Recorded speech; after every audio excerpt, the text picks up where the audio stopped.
MSCET निकालांबाबत संभ्रम. 12वीत 40%, मग CETत 99% जास्त गुण कसे? 136 विद्यार्थ्यांना PCM मध्ये 60%पेक्षा कमी गुण, गैरप्रकार करून गुण मिळवल्याचा आरोप. CET सेलकडून पोलिसांकडे तक्रार.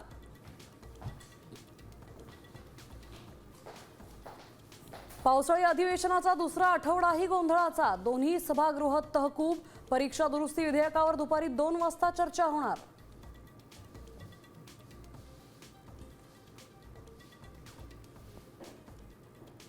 आमचा संयम सुटत चाललाय, आम्हाला उत्तर पाहिजे. अजित पवारांच्या विमान दुर्घटनेच्या चौकशीवरून युगेंद्र पवार आक्रमक.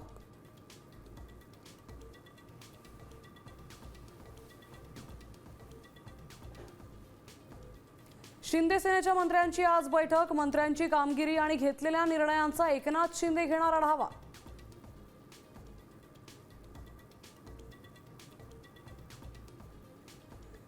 पुण्यात व्यावसायिकाची 1 कोटींची रोकड लुटली. महिला पोलीस हवालदारासह पोलीस शिपायावर 9 जणांवर गुन्हा दाखल. 2 पोलिसांचं निलंबन.